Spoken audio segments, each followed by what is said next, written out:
Bom, vamos lá. Já são 7h05, então talvez ainda tenha mais gente entrando. Mas vamos começando para a gente não acumular atraso, né? Deixa eu só fechar aqui o PowerPoint da outra turma e abrir aqui o de vocês. Bom, a gente... bom, antes deixa eu fazer aquele procedimentozinho formal, né, de deixar um recado aqui de que já agora a gente está gravando.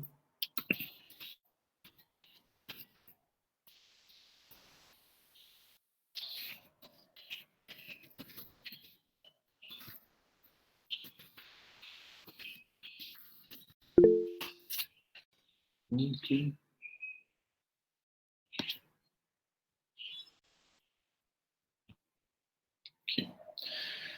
Bom,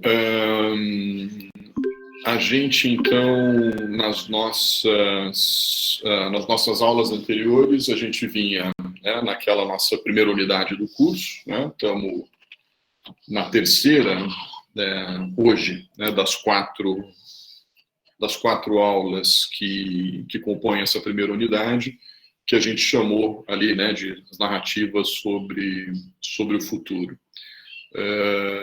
Deixa eu só fechar uma porta aqui, só um segundinho.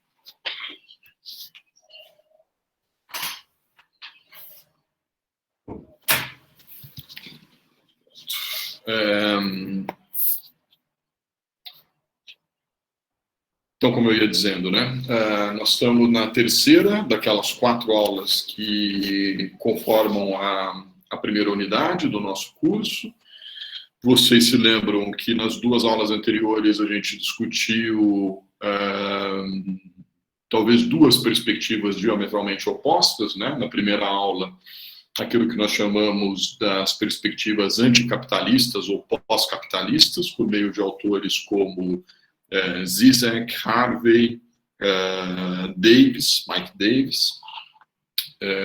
Na verdade, na terceira semana, mas segunda aula desse tópico, a gente discutiu as perspectivas do que a gente chamou de plutocracias ou populismos de direita e de esquerda, tendo como base os textos do Milanovic e um artigo bem curtinho do Acemoglu.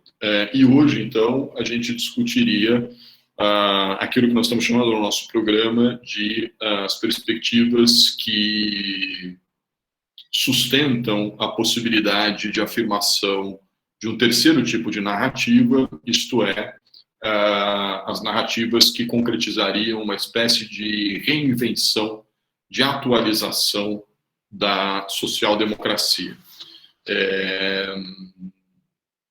Essa é, portanto, aquilo que eu vou chamar aqui de uma abordagem intermediária, né? Ou seja, ela não parte nem da ideia, como os primeiros autores que a gente viu, de uma perspectiva de superação do capitalismo, ainda que os nossos autores, como a gente conversou, sejam relativamente moderados nisso que eles estão chamando de horizonte de superação do capitalismo, né? Nem tampouco apostam ou nem tampouco colocam como a perspectiva mais provável a afirmação de regimes autoritários, como a gente viu na semana passada. Então, os autores dessa semana, num certo sentido, põem ênfase na possibilidade de que as sociedades humanas, no decorrer das próximas décadas, reequacionem a agenda social, né? E os nossos autores da semana que vem, que é a última aula desse conjunto de 4 que conformam a primeira unidade, esses nossos autores da semana que vem vão colocar ênfase na capacidade ou no potencial que a agenda ambiental teria, ou tem, ou terá, de levar a uma recomposição mais estrutural das agendas que determinam as formas de organização, os modelos de organização social no decorrer das próximas décadas, né? Então, a aula de hoje e a aula da semana que vem, elas são, digamos, no meu modo de interpretar, duas perspectivas intermediárias, né?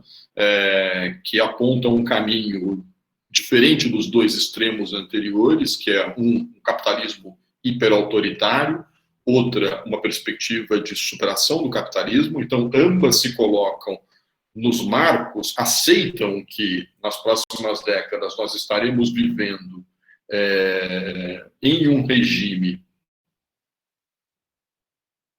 marcado pelo capital, vamos dizer assim, ou se a gente quiser dizer de maneira mais simples, em sociedades capitalistas, mas em sociedades capitalistas nas quais o poder do capital seria limitado por meio de uma reinvenção da agenda social, os autores dessa semana, Thomas Piketty e Daron Acemoglu, ou por meio de uma recomposição da agenda ambiental, os nossos autores da semana que vem. Então, num certo sentido, os autores dessa semana e da semana que vem, pelo menos na minha leitura, são complementares, os de hoje pela entrada da agenda social e o da semana que vem pela entrada da agenda ambiental, e são intermediários também em relação às abordagens anteriores que a gente viu. Eu não sei se ficou alguma questão pendente da aula anterior. Se não ficou, eu vou entrar aqui então no PowerPointzinho com algumas ideias trazidas a partir dos dois autores de hoje. Nada pelo visto, né? Bom, então, a partir de agora eu vou partilhar aqui o slide. Se alguém de vocês quiser intervir, por favor,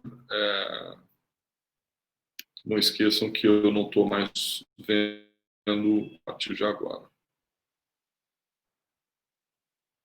Isso. Então, vamos lá. Então, essa é o nosso tópico de hoje, né? A semana 4 do curso, terceira aula de conteúdo propriamente dito, as narrativas de futuro, aquilo que nós estamos chamando aqui de social-democracia reinventada, nossos dois autores, Acemoglu e Piketty. Aqui estão os dois. Daron Acemoglu a gente já havia introduzido na semana passada, né? Um dos principais economistas contemporâneos. Não foi ainda que ganhou o Nobel de Economia, né? Vocês devem ter visto. O Nobel de Economia foi para 2 microeconomistas, mas segue alto aí na bolsa de apostas o nosso autor de hoje para os próximos anos, Daron Acemoglu, um dos principais nomes da economia do desenvolvimento e, para citar o livro mais conhecido dele, Por que as Nações Fracassam. E o nosso outro autor, o economista francês, Thomas Piketty, ainda mais jovem, né, nascido em 1971, um economista francês que tem vários trabalhos publicados sobre desigualdade. Ele estudou na França e na Inglaterra, né? Estudou com vários nomes bastante conhecidos do campo dos estudos sobre desigualdade. Aí não é professor nos Estados Unidos, é professor na França. Foi professor nos Estados Unidos também durante um período, mas professor na França. Vamos corrigir aqui. E é o autor de um verdadeiro best-seller, né, chamado O Capital no Século XXI, publicado, não me lembro exatamente agora se em 2014, 2015, mas enfim, no meio aí da última década, um livro que vendeu mais de 1 milhão de exemplares, o que é um verdadeiro feito, né, para um livro de economia, e talvez mais ainda para um livro de economia escrito por um economista francês, né? É realmente impressionante, né? E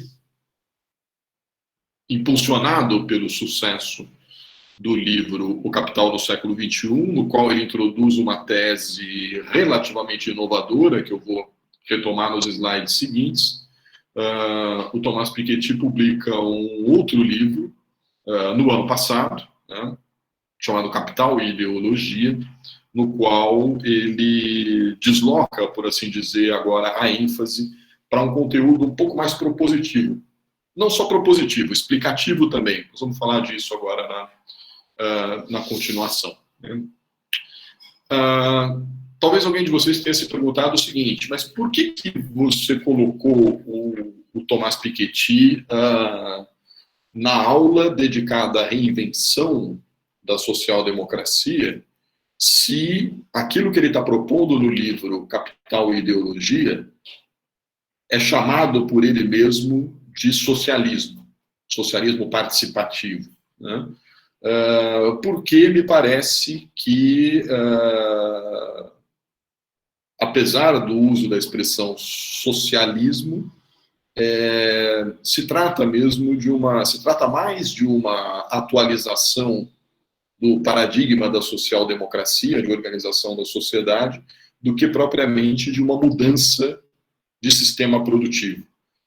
Mas não seria incorreto se a gente tivesse incluído, por exemplo, o Thomas Piketty junto lá com os nossos autores da primeira aula, porque alguns deles também, a rigor, o que eles estão chamando de socialismo é, na verdade, uma subtração de espaços, uma subtração de poder da lógica de acumulação do capital em prol das condições de reprodução da força de trabalho. Então, nesse sentido, o Piketty está próximo, mas é que aqueles nossos autores, eles colocam mais ênfase, digamos assim, pelo menos discursivamente, numa perspectiva anticapitalista, enquanto, no meu modo de ver, a agenda proposta pelo Piketty é muito próxima da agenda da social-democracia, embora radicalizada. Mas, repito, nós estamos aqui numa espécie de zona cinzenta. Estou apenas justificando a escolha, né, o porquê ter colocado o Piketty aqui, apesar de ele fazer uso da expressão socialismo, sobretudo nesse livro mais recente. Bom, eu li as notas de leituras de alguns de vocês e me parece que não há grandes dúvidas ou questões a respeito da ideia central dos autores. A única coisa que eu observei, e isso me levou a organizar essa aula dessa maneira, é que, em particular no caso do Piketty, alguns de vocês evitaram ler o livro. Eu não sei se por conta do idioma ou por conta do número de páginas que estava disponível, e vocês preferiram fazer uso de entrevistas e etc. O que eu não acho um problema, mas eu vou só então aqui tentar recuperar algumas ideias propriamente dos textos, para a gente entender o pensamento desses autores. Acho que isso ajuda no debate aqui da nossa disciplina. Aqueles que já fizeram outros cursos comigo, me desculpem se algumas coisas ficarem um pouco repetitivas, mas tem que partir do pressuposto de que nem toda a turma já leu esses autores ou discutiu em outras ocasiões, então talvez eu tenha que repetir algo, né? Então, primeiro, de partida, o que eu sublinharia aqui como uma ideia central, que num certo sentido vai ser compartilhada pelos dois autores, ainda que usando expressões ou conceitos diferentes, né? Acho que uma primeira questão importante que os dois autores compartilham é justamente a ideia de que a gente pode chamar como quiser, né, os regimes, os modelos, os sistemas, enfim, as formas de organização das sociedades, elas dependem fundamentalmente de acordos a respeito de parâmetros fundamentais que sustentam esse seu modo de funcionamento, né? Ou seja, o que determinaria os sistemas, as formas de organização social, os regimes, etc., não seria exatamente algo dado pela dinâmica do capital, ou dado pelo grau de desenvolvimento das forças produtivas, ou por qualquer aspecto, por assim dizer, infraestrutural, como é muito caro a certas linhagens do pensamento marxista, por exemplo, mas seria dado, isso sim, por aquilo que uma parte do pensamento marxista chamaria de superestruturas, isto é, as instituições, de acordo com o pensamento do Daron Acemoglu, ou as ideologias, expressão, conceito que vai ser usado pelo Thomas Piketty. Ou seja, eles colocam ambos os autores, embora venham de linhagens diferentes do pensamento econômico, eles colocam a ênfase explicativa nas suas obras, justamente, então, nas regras, certo? De convívio social, nos acordos que as sociedades fazem e que se traduzem, então, naquilo que o Acemoglu chamará de instituições. Lembrem-se que o slogan, né, da economia institucionalista é: instituições são as regras do jogo, né? Instituições são aquilo que parametrizam as interações entre os agentes, né? Ou as ideologias, aquilo que o Thomas Piketty também vai chamar, sobretudo no livro novo, de justificações, né? Então, ideologias, discursos, justificações, narrativas que dão sentido para essa forma de organização e funcionamento das sociedades.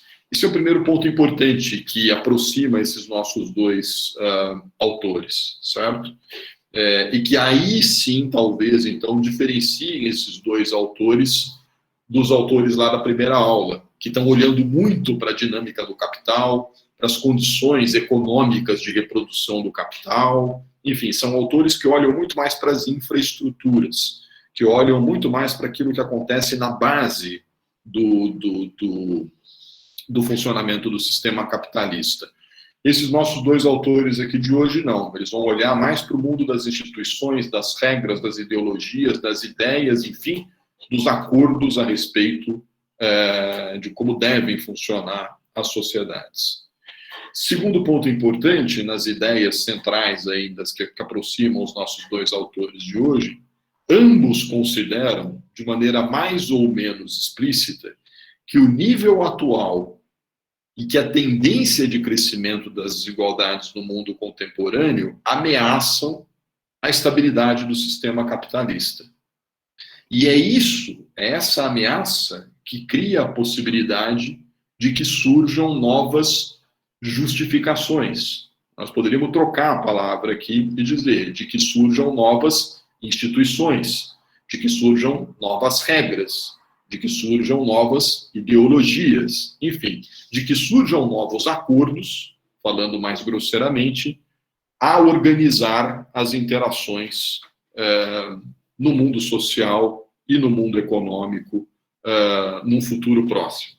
Esse é o núcleo central, digamos assim, que aproxima esses nossos dois autores. Alguém de vocês poderia dizer, poxa, mas como ser otimista? Otimista no sentido de admitir que nós podemos ter algum tipo de mudança positiva, entendendo por positivo enfrentar decisivamente as desigualdades, num mundo tão caótico, né? Bom, o que os nossos autores argumentam é justamente isso, é que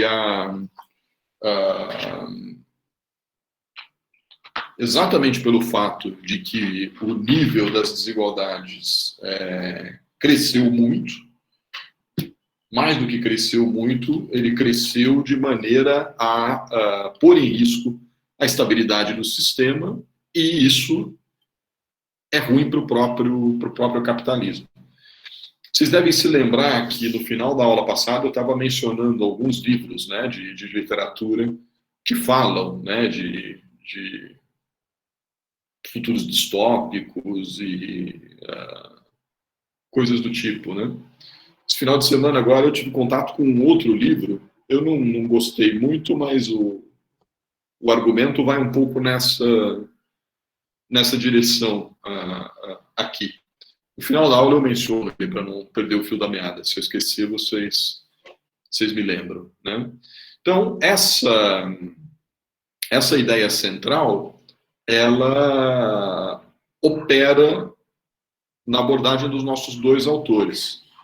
Vamos relembrar aqui as teses ou alguns dos argumentos principais do Acemoglu no livro dele com o Robinson. Mas vamos também lembrar que essas ideias são muito similares àquelas apresentadas por um outro economista, um outro institucionalista, o Douglass North. Então, de onde vem essa afirmação de que as desigualdades exacerbadas teriam o potencial de levar a rearranjos na forma de funcionamento do sistema capitalista. No livro Por que as Nações Fracassam, e Douglas North, no livro Violence and Social Orders, para mim, dois dos mais importantes livros da economia do desenvolvimento dos últimos 10, 11 anos, o livro do North de 2009, salvo engano, e o do Acemoglu 2012, salvo engano, o que esses dois livros muito parecidos mostram é que a experiência histórica permite afirmar que há uma espécie de interdependência entre crescimento econômico continuado, ampliação do bem-estar, entendendo que ampliação do bem-estar implica em enfrentamento das desigualdades. Se para alguém de vocês essa associação não estiver clara, não tenham receio de dizer, e a gente esmiuça um pouco isso, certo?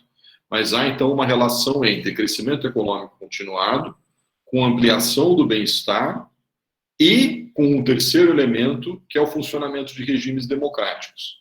Explicitamente, o Douglas North, repito, um institucionalista, tanto quanto o Daron Acemoglu, numa das primeiras páginas do livro dele de 2009, ele faz exatamente essa pergunta. Ele vai dizer, será que é mero acaso o fato de que os países que têm o crescimento econômico mais estável também são aqueles que têm menores níveis de desigualdade ou maior bem-estar, e são também as democracias de maior longevidade? E a resposta que esses autores todos vão dar é, não é mero acaso. Existem mecanismos de causação circular que fazem com que crescimento econômico, com ampliação do bem-estar e regimes democráticos, sejam três coisas que se reforçam mutuamente, certo? Como é que essas três coisas funcionam simultaneamente? Esses nossos autores vão dizer, para que esses três fatores coexistam, é necessário que você tenha coalizões relativamente amplas e plurais de forças sociais, evitando a captura dos incentivos que vêm desde o Estado, e ao evitar a captura por certos grupos sociais, você evita também a concentração. Então, eu sei que alguns de vocês já discutiram esses autores comigo, então eu não vou detalhar muito esse argumento, mas é importante apenas reter aqui o seguinte, e se aqueles que ainda não tinham lido esses autores não entenderem isso, por favor, me interrompam e a gente explica melhor.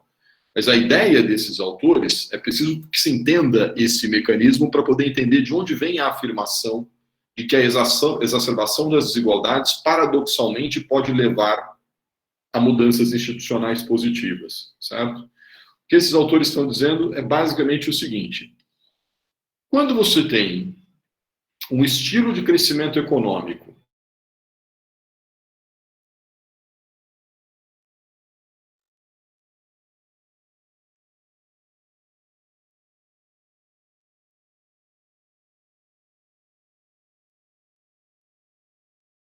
sejam mais distribuídos entre diferentes segmentos sociais. Então, quando você tem um crescimento econômico, que não precisa ser exuberante, tipo chinês, 10, 12, 15% ao ano, ele pode ser mais contido, 2,5%, 3%, 1,5%, um crescimento econômico mais moderado, mas mais permanente, quando ele se faz acompanhar da redução das desigualdades, acontecem duas coisas.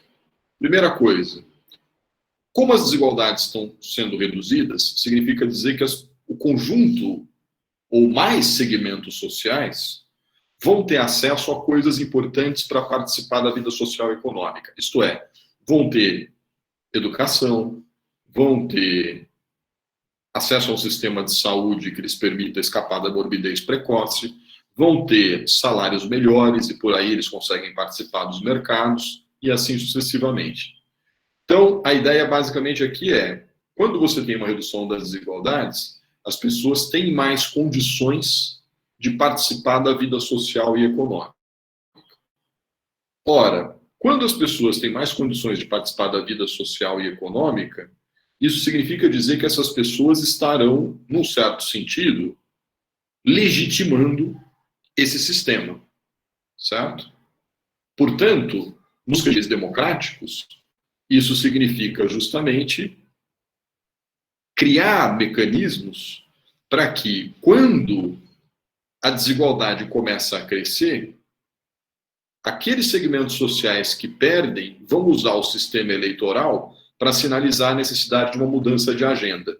E assim, portanto, a democracia vai funcionando como um regime de regulação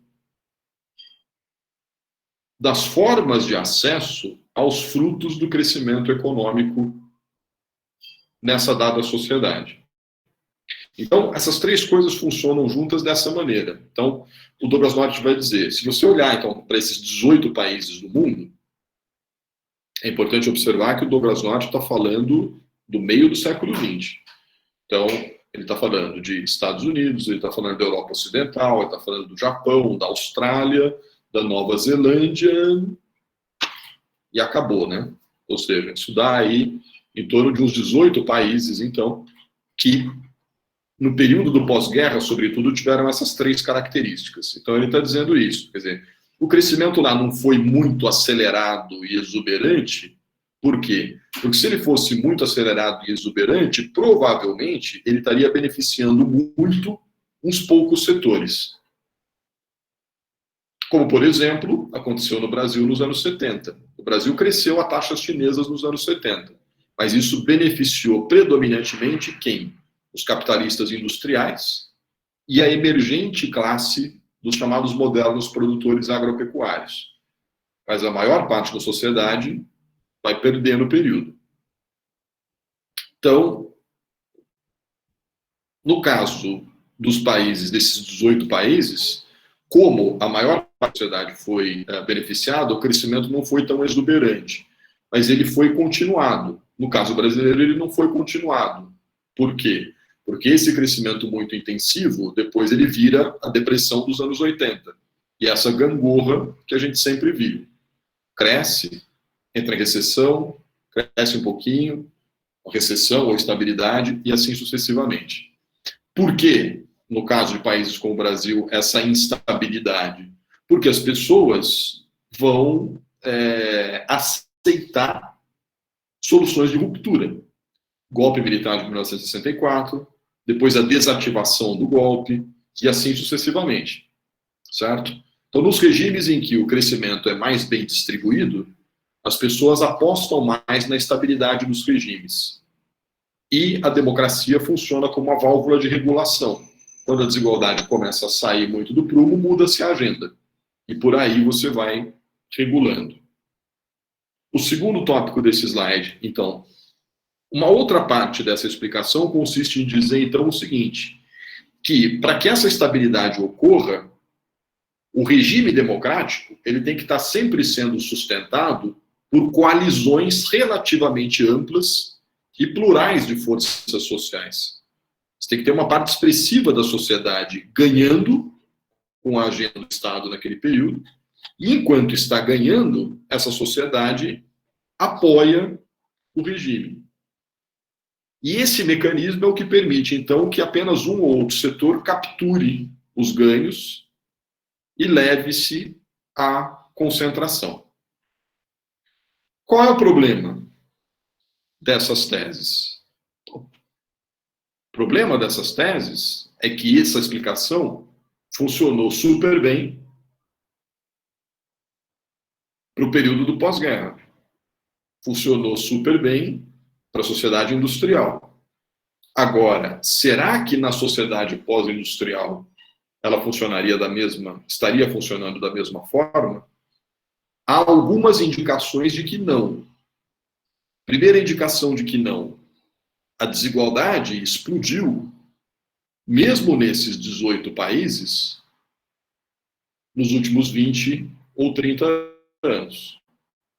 Segunda coisa, como a desigualdade explodiu, uma boa parte dessa população vem crescentemente desacreditando dos regimes democráticos. E junto disso tudo, tem havido, sim, uma captura dos ganhos, pelo chamado capital financeiro. Então, um grande problema que nós temos aqui é que, nos marcos da sociedade atual, parece que esses mecanismos não estão funcionando da mesma forma. Por isso, o Acemoglu, naquele pequeno texto dele que eu pedi que vocês lessem, ele cogita não um caminho, a autorregulação do sistema recompondo a social-democracia, mas ele diz, esse é um caminho possível em 4 que se abrem agora. 10 anos atrás ele não cogitava 4, agora ele cogita. Por quê? Porque ele está vendo isso, ele está vendo o avanço do populismo, ele está vendo o crescimento continuado da desigualdade e assim sucessivamente. Mas aí alguém de vocês poderia dizer o seguinte, pô, mas então as teses do Acemoglu não valem de nada, porque a realidade dos últimos 20 ou 30 anos estão mostrando que estão acontecendo algo diferente. Pois é, mas o que acontece é que, logicamente, uma parte do argumento dele é sentido. Qual é? A de que não fica claro como é que os regimes autocráticos sustentariam a sua legitimidade no médio prazo. Então é isso que permite, talvez, ao Acemoglu dizer o seguinte, tudo bem, eu tenho que cogitar outras possibilidades, mas a minha possibilidade de que a exacerbação da desigualdade force uma mudança institucional que seria uma reinvenção da social-democracia, ela permanece sendo uma possibilidade razoável. Esse é o argumento, certo, do Acemoglu. Antes de entrar no Piketty, eu perguntaria para vocês se esse tipo de argumento, se esse mecanismo de explicação da relação entre desigualdades, legitimação e tudo mais está claro, esse argumento do Acemoglu. Estou perguntando isso porque isso não estava no texto que eu pedi que vocês lessem. Isso é uma parte da explicação teórica dele que está nos outros livros e que eu estou trazendo para cá agora para que vocês possam entender a conclusão a que nós vamos chegar aqui. Está claro ou precisamos clarear e discutir um pouco mais isso?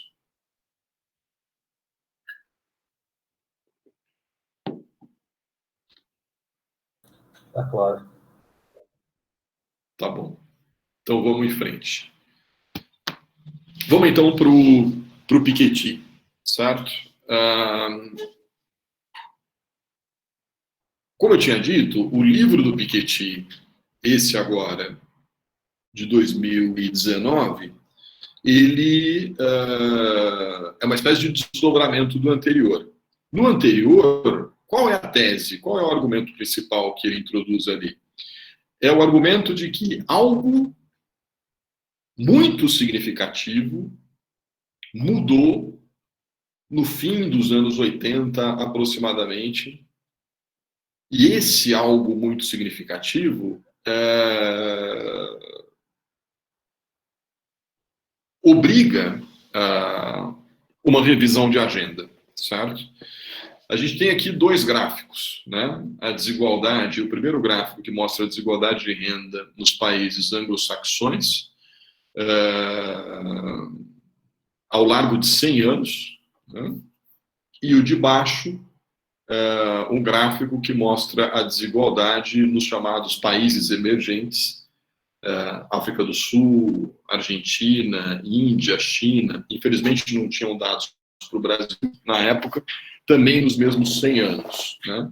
O que os 2 gráficos mostram? Que ali, na terceira barrinha da direita para a esquerda, isto é, ali por volta dos anos 80, no caso dos países europeus, e nos anos 90, principalmente, no caso dos chamados países emergentes, aquela tendência que vinha muito forte, né, em todo o o miolo do século XX, digamos assim, ela reverte. E no caso dos países europeus, você tem quase que uma volta aos mesmos níveis de desigualdade que você tinha no começo do século passado. Então, o argumento basicamente é o seguinte, que em 20 anos você jogou pela janela tudo aquilo que se ganhou em termos de redução da desigualdade ao longo do decorrer do século XX. Né? E isso se expressa numa fórmula muito simples, né? Segundo a qual o Thomas Piketty vai mostrar que a taxa de acumulação da renda ela tem sido maior do que as taxas de crescimento econômico.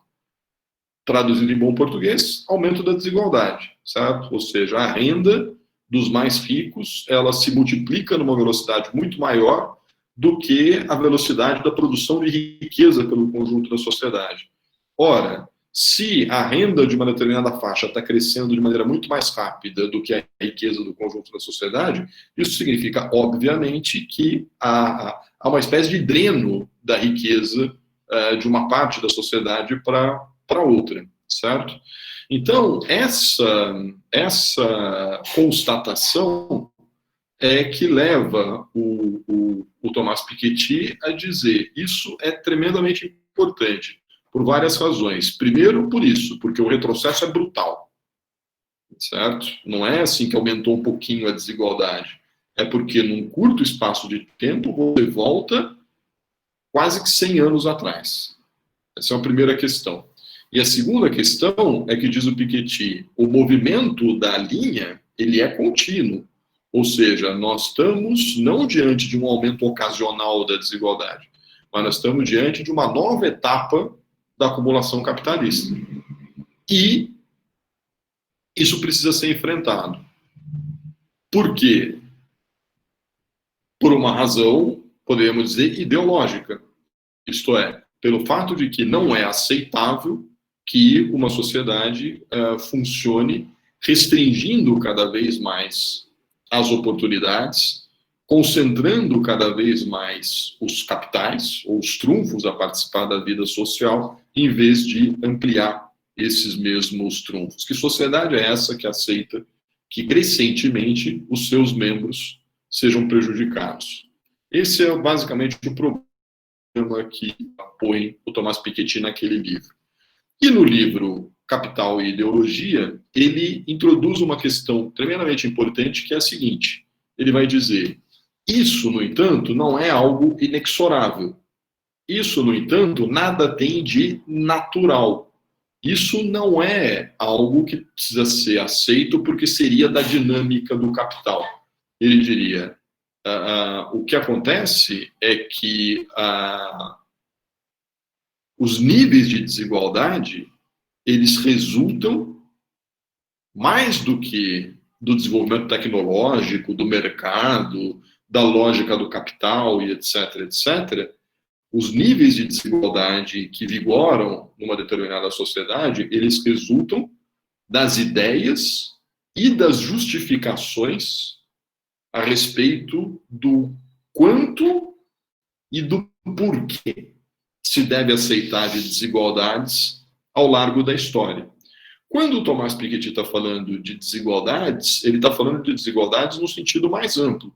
Claro que numa sociedade capitalista, numa sociedade monetizada, como é o caso da nossa, a desigualdade de renda é uma das mais importantes, e em muitos casos, a mais importante. Mas desigualdade significa fundamentalmente definir quem pode o quê e por quê numa determinada sociedade. Ele vai usar as partes iniciais do livro dele para justamente mostrar ao longo da história, né, como as justificações sobre a desigualdade foram mudando ao largo do tempo. E se elas foram mudando ao largo do tempo, portanto, não existe nada de inevitável na desigualdade. Tem 3 trechos que eu pensei aqui, que eu vou apenas ler, e que traduzem esses argumentos que estão no livro Capital e Ideologia. Né? Ele vai dizer, as elites econômicas das distintas sociedades, em qualquer época e em qualquer lugar, tendem a naturalizar as desigualdades. Notem que o naturalizar está entre aspas. Isto é, tratam de associá-las, as desigualdades, com certos fundamentos naturais e objetivos a explicar que as diferenças sociais são benéficas aos mais pobres e para a sociedade em seu conjunto. Que em qualquer caso, sua estrutura presente é a única possível e que não se pode modificar isso sem causar imensas desgraças. Mais adiante ele vai dizer, todo regime desigualitário, isto é, toda a justificação sobre a desigualdade em certas sociedades, repousa sobre uma teoria das fronteiras e uma teoria da propriedade. Quem está dentro, quem está fora. E para que serve a propriedade? Essa ideia de regime desigualitário engloba, então, tanto o conceito de regime político como o regime de propriedade. Traduzindo isso, né? No livro dele, as principais partes são essas. Né? Você vai ter uma primeira parte na qual ele traça uma longa história dos chamados regimes desigualitários. Né? Então, ele vai mostrar como no antigo regime a divisão entre quem podia fazer o quê estava muito assentado em mecanismos como a garantia de segurança, né? Então você concentrava, né, na nobreza o poder, porque a nobreza era incumbida de garantir a segurança necessária ao funcionamento daquela sociedade, da sociedade antiga e medieval, né? E na religião, a religião que determinava, que justificava por que o clero é quem, por que a nobreza é quem tinha essa prerrogativa. Ele vai dizer, a Revolução Francesa rompe em parte essa justificação, né? A Revolução Francesa introduz o que ele vai chamar de proprietarismo, ou seja, o respeito à propriedade privada, à propriedade individual, como condição para participar da vida social, e mantém a ideia de diferenças naturais como fundamento da desigualdade entre os indivíduos. O terceiro momento se constitui na era da chamada social-democracia. Aqui tem uma questão importante para os nossos desdobramentos. Quando vai se introduzir a ideia de fiscalidade progressiva, né? Porque vai se admitir, então, que para o bom funcionamento do conjunto da sociedade, é desejável evitar uma desigualdade exacerbada. E nós teríamos agora uma quarta etapa, que ele vai chamar de hipercapitalismo, na qual, mesmo essa ideia de fiscalidade progressiva, ela sai de cena.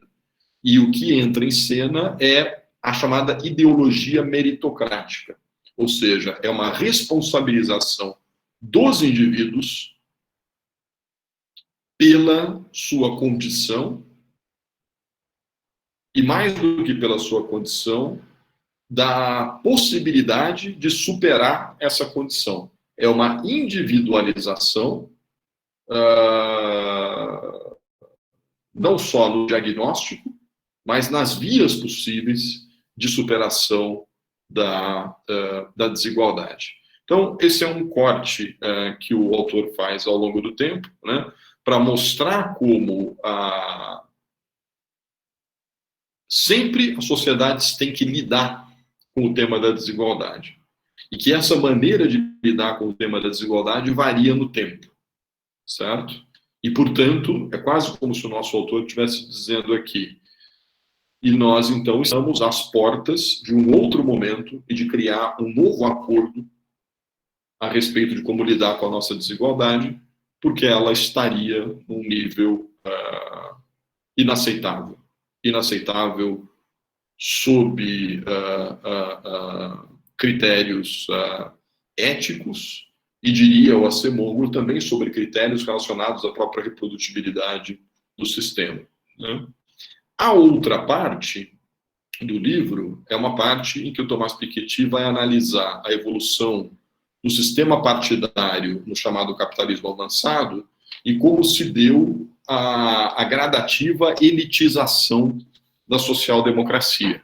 Então, ele vai dizer, gradativamente, os partidos social-democratas, sobretudo na Europa Ocidental, é do que ele está falando, eles vão deixar de ser partidos representativos da classe trabalhadora para ser partidos que passaram a representar predominantemente os interesses de uma espécie de nova elite, dessa classe média europeia. Mas com isso eles se distanciaram do conjunto da classe trabalhadora. E para reconciliar, então, as instituições com os interesses da classe trabalhadora, é que na parte 3 do livro ele lança as bases de um socialismo participativo, que tem fundamentalmente 2 grandes vetores, que eu vou desdobrar no slide seguinte. Primeiro vetor, ele não é contra a propriedade privada, mas ele vai colocar a necessidade de fazer circular a propriedade. Então ele diz, a propriedade ela não tem um fim em si, a propriedade ela tem que funcionar para ativar determinados circuitos que permitam a geração e a distribuição de riquezas. Isso significa não reificar, isso significa não absolutizar o direito à propriedade, como fazem certas correntes do pensamento contemporâneo. Isso significa respeitar a propriedade desde que ela cumpra uma determinada função. Qual função? Produzir e distribuir riquezas. E o segundo vetor desse socialismo participativo é controlar o capital. Justamente porque, sem controlar o capital, ele não cumpre essas 2 funções. Sem controlar o capital, ele funciona somente para a sua própria reprodução. Essa, então, é a estrutura geral do livro do Thomas Piketty. E quais são, então, essas novas instituições que ele propõe? Alguns de vocês pontuaram isso muito bem nas notas de leitura, outros que evitaram a leitura do livro do Piketty talvez não tenham capturado os elementos principais dessa agenda, aqueles, sobretudo, que se concentraram na leitura de algumas entrevistas, nem sempre todos esses elementos aparecem. Então, eu vou apenas mencionar aqui muito rapidamente, né? Em primeiro lugar, um elemento importante que surge dessa literatura, aqui também valeria para o Acemoglu, é a ideia de uma noção renovada de bens públicos. Então, o que esses autores estão trazendo é fundamentalmente a ideia de que, ao contrário do que aconteceu nos anos dourados aí do neoliberalismo, ou do hipercapitalismo, como prefere chamar o Thomas Piketty, nesse período, né, nos anos dourados do hipercapitalismo ou do neoliberalismo, o que aconteceu foi uma privatização crescente de vários domínios da vida econômica, social e até do mundo natural. Então, a gente teve o desmonte, né, dos instrumentos do estado de bem-estar social. Então, o acesso a muitos equipamentos e serviços que antes eram gratuitos passaram a ser pagos. Em alguns países, por exemplo, na Europa Ocidental, em que você tinha o ensino gratuito, agora você tem empréstimos para poder cursar as universidades. Em alguns lugares, você tem uma privatização parcial do sistema de pensões, do sistema de saúde. Em outros países, você não chegou a ter uma privatização, mas você teve um desinvestimento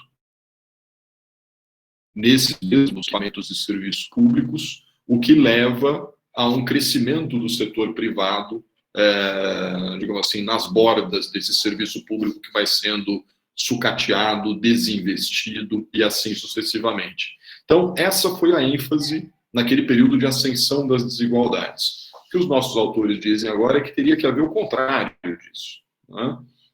O que teria que haver é uma retomada dessa ideia de provisão de bens públicos por pelo menos 2 razões. A primeira razão é que esses bens públicos são necessários à participação das pessoas na vida social e econômica. Ou seja, sem o acesso a esses bens públicos, pessoas não têm como participar da competição na vida social. Então, não é que eles estão propugnando por uma sociedade hiperigualitarista. Não, eles estão dizendo, inclusive para que haja competição, você tem que garantir um certo patamar mínimo de entrada no jogo da competição, certo? A segunda coisa que eles estão dizendo nós precisamos retomar e renovar a ideia de bens públicos, porque não é imaginável que nós vamos chegar a um bom lugar com essa crescente privatização e monetização crescente dos vários domínios da vida social.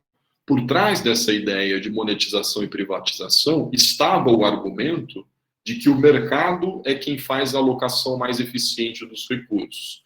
Acontece que tem determinados domínios e aspectos da vida social e econômica que não podem estar submetidos à lógica dos mercados, porque não são mercadorias, porque não são commodities. Então, simplesmente os mecanismos de mercado não funcionam para certos bens.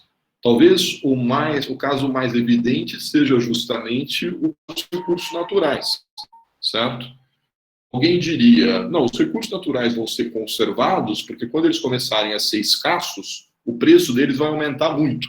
Então, isso vai estimular a adoção de outras tecnologias poupadoras desses recursos. Tem dois problemas nesse tipo de argumento, né? O primeiro deles é que, até que essa escassez seja percebida pelos mecanismos de mercado como os preços, você pode chegar a um nível de irreversibilidade no funcionamento de determinados ecossistemas, certo? Então, a ideia de irreversibilidade não permite que eu trate esse bem, a natureza, como algo meramente intercambiável. Então, esse é um primeiro aspecto, né? E o segundo é que alguns desses bens naturais, por exemplo, não podem ser transacionados no mercado. Por exemplo, o clima. Por exemplo, a qualidade do ar, certo? Ou seja, as pessoas respiram independente de... Eu não posso escolher qual é a qualidade do ar que eu vou respirar em São Paulo. Certo? Eu respiro o ar que tem na cidade de São Paulo em um determinado momento. Então, esse é apenas um exemplo um pouco mais extremo para mostrar como a lógica dos mercados não funciona para determinados tipos de bens. Então, seja pela inadequação, seja pelos compromissos éticos, seja pela própria ideia da boa funcionalidade do sistema econômico, é preciso uma noção renovada de bens públicos, e isso vai na direção diferente, distinta daquela dos anos 90, 2000 e assim por diante. Segundo tipo de nova instituição que esses autores vão sugerir, né? Uma profunda revisão dos mecanismos tributários. Então, eles propõem claramente aqui retomar a ideia de uma agressiva progressividade na estrutura tributária, né? Justamente para tentar ativar, né, fazer com que o capital circule, né? Segundo lugar, taxar decisivamente a herança, né, a transmissão do patrimônio, justamente para obrigar a circulação da propriedade. Terceiro lugar, taxar carbono, por exemplo, porque isso seria uma forma de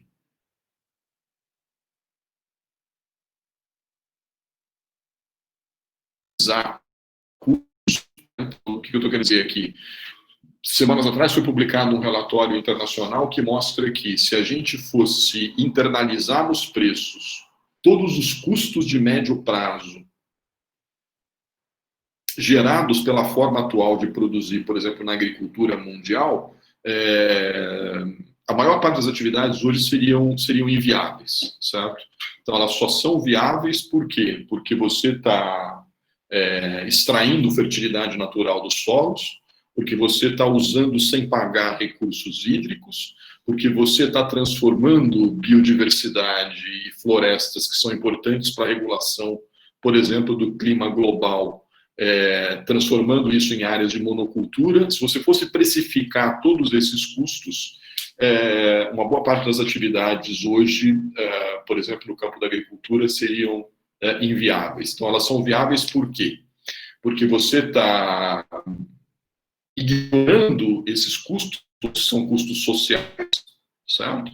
Então, você tem aquecimento global e mudanças climáticas. Quem é que paga pelos chamados eventos extremos que acontecem com as mudanças climáticas? As tempestades de verão cada vez mais frequentes e avassaladoras, as ondas de calor e etc. e tal. É o conjunto da sociedade, porque é o Estado quem vai reconstruir certas infraestruturas, vai promover ações de mitigação e etc, etc. Mas, e os lucros relacionados às atividades que estão contribuindo para o aquecimento global? Os lucros são privados, os lucros não são sociais, certo?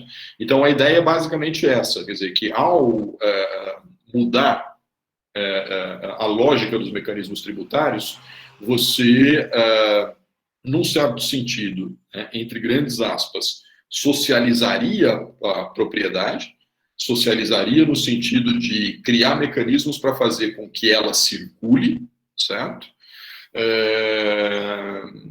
E você dessocializaria custos que hoje são distribuídos para o conjunto da sociedade para viabilizar ganhos privados de determinados segmentos, grupos e empresas. Então, essa seria a lógica de rever a tributação.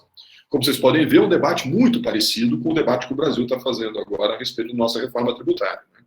Estou sendo irônico, obviamente. Passa longe, né, essa discussão toda e tal.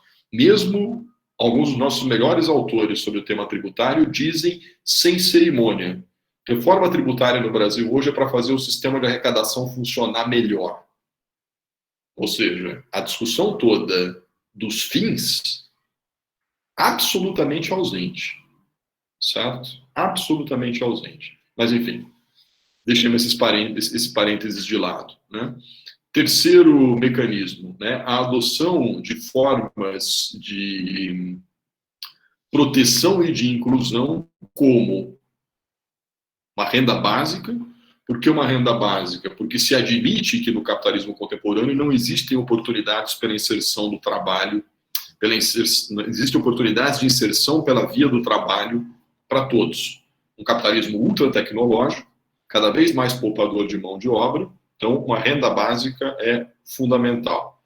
E junto com a renda básica vem uma ideia, me parece original, do Thomas Piketty, que é a dotação de uma riqueza inicial. Então, não me lembro exatamente agora qual que é o valor, vocês vão talvez me recordar aqui, mas o Thomas Piketty diz que quando atinge uma certa idade, todo indivíduo deveria ser dotado de um montante em dinheiro que ele poderá dispor como quiser. Alguém lembra exatamente o valor? Eu acabei não anotando. Acho que é 12 mil, 120 ou 12 mil euros. Eu lembro do número 12. Não é porque é muito pouco, deve ser 120. Acho que é 120, é. 120 mil euros. Por quê? Porque o Thomas Piketty vai dizer, porque esse é o valor necessário para você quebrar certos mecanismos que perpetuam a desigualdade. Então, vamos dar um exemplo trivial aqui, certo? Mercado imobiliário em São Paulo. Então, vocês devem observar o seguinte: entra a crise, sai crise, o mercado imobiliário está sempre bombando. Né? Agora, como que o mercado imobiliário está sempre bombando e o déficit habitacional permanece alto? Ora, é muito simples. O mercado imobiliário virou uma das formas mais atrativas de mobilizar capital. Então, o que acontece? Vamos fazer uma conta rápida aqui. Né? Vamos imaginar o seguinte, deixa eu fazer uma continha rápida aqui, vamos ver. Conta grosseira, tá? Mas vamos imaginar que a cada 15 anos uma pessoa paga em aluguel o valor de um imóvel, certo?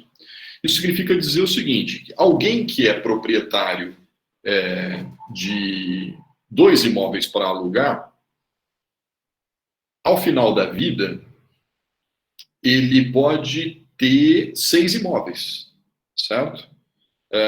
Tudo bem, você vai dizer, não, mas espera aí, não, porque uma parte desse aluguel pode ser a renda da própria pessoa. Tudo bem, nós estamos falando então de um rentista, certo? Ainda assim, dificilmente essa pessoa precisa de 6 imóveis para manter o seu padrão de vida. O que eu quero dizer é, na pior hipótese, no horizonte de uma vida,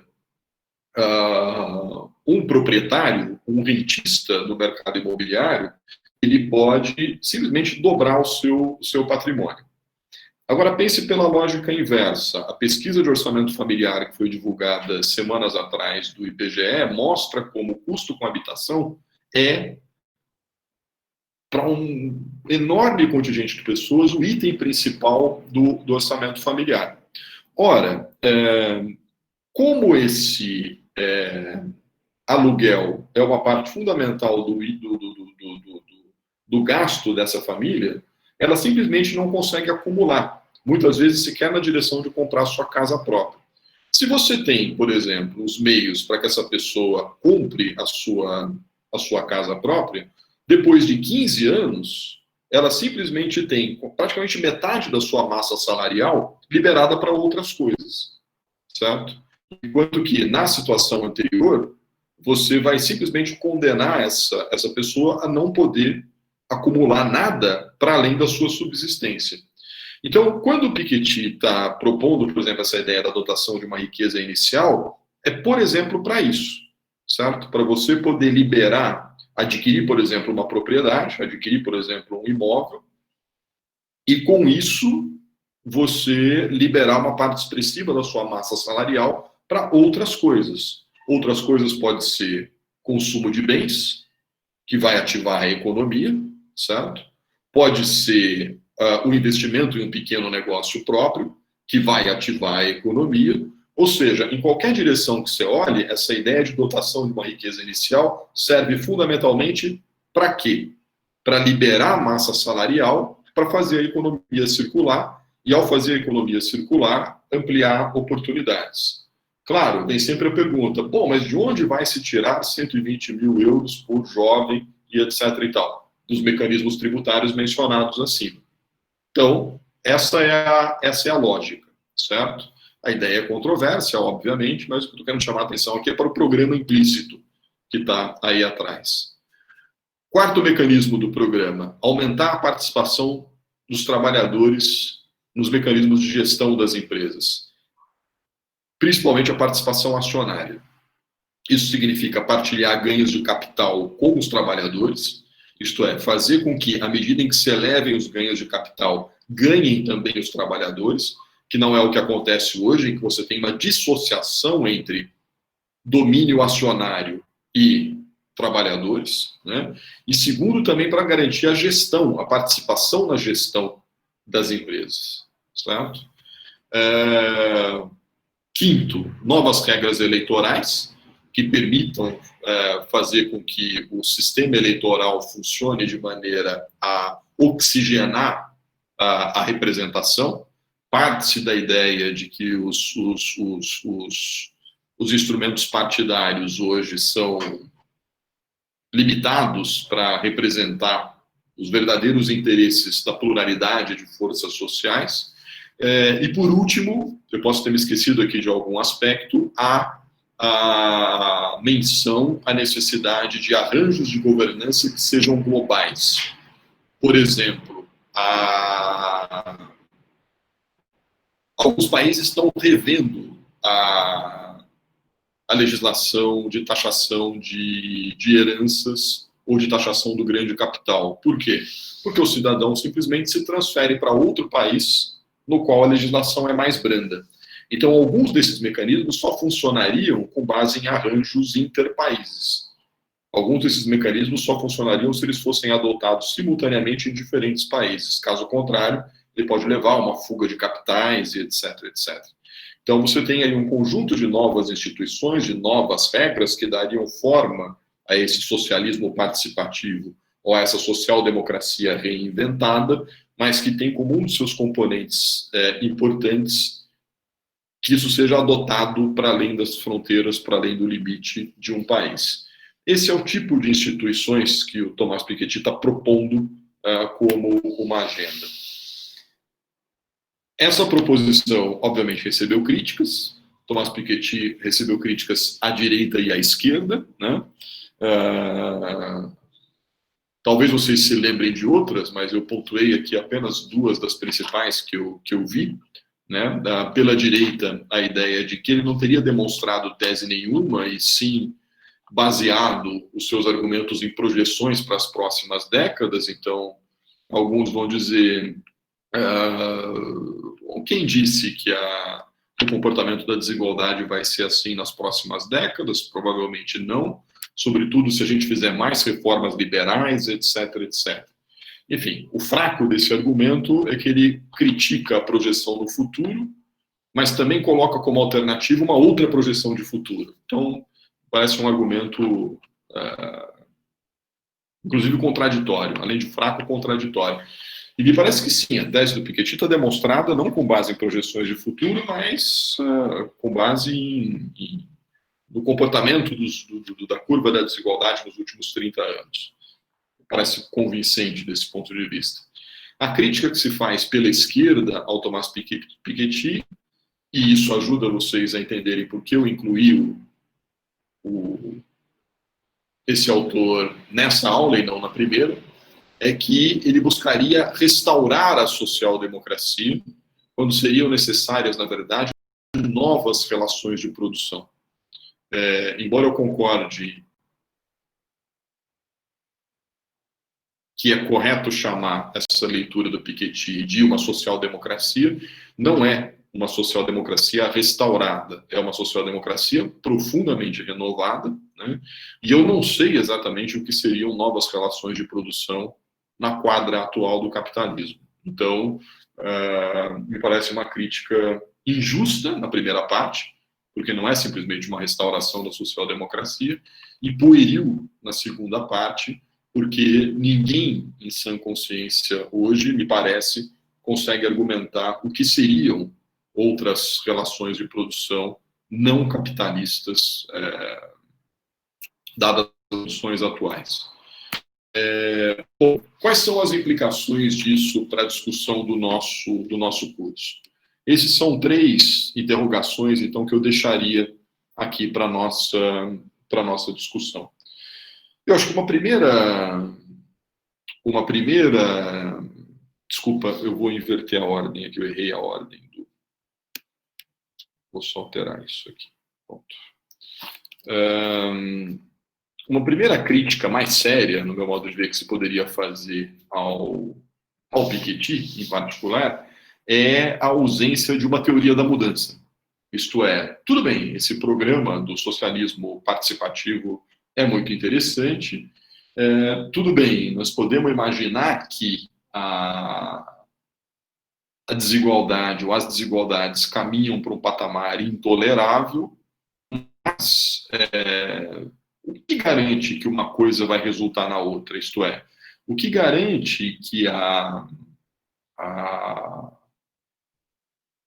inconformidade com os patamares tão elevados de desigualdade levem ou poderiam levar a um outro compromisso na forma de se relacionar com as desigualdades, que seriam algo próximo ou na direção daquilo apontado por essa agenda do socialismo participativo do Piketty.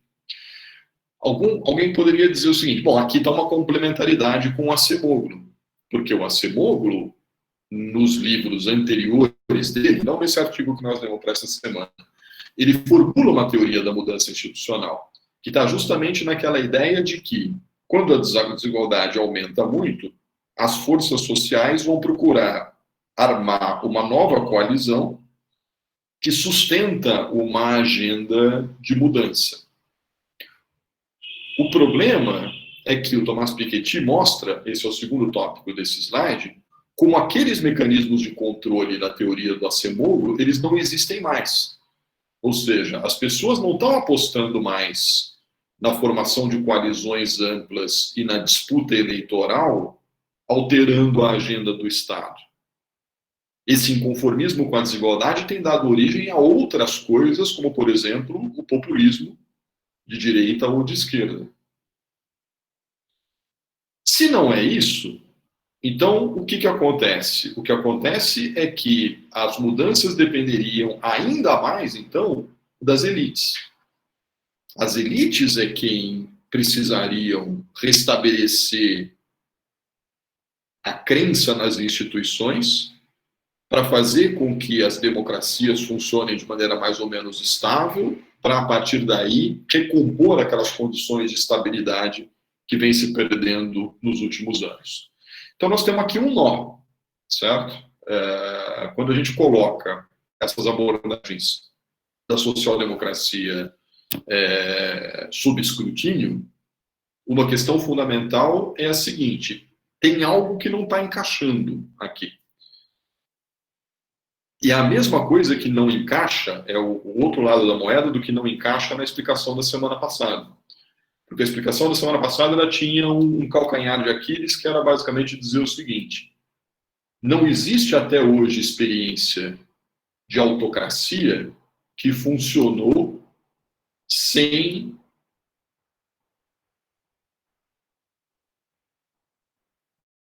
como é que eu posso dizer? Sem uma atenção para a redução das desigualdades. Agora, justamente o fato de dar atenção para a redução das desigualdades minou as bases dessa autocracia, porque existe uma correspondência entre distribuição ou concentração do poder econômico e do poder político. Então, peguem o caso da antiga União Soviética, peguem o caso do Brasil, peguem qualquer caso e vocês vão ver que os regimes autocráticos, eles não costumam se sustentar por muito tempo por conta da dificuldade de fechar essa equação, certo?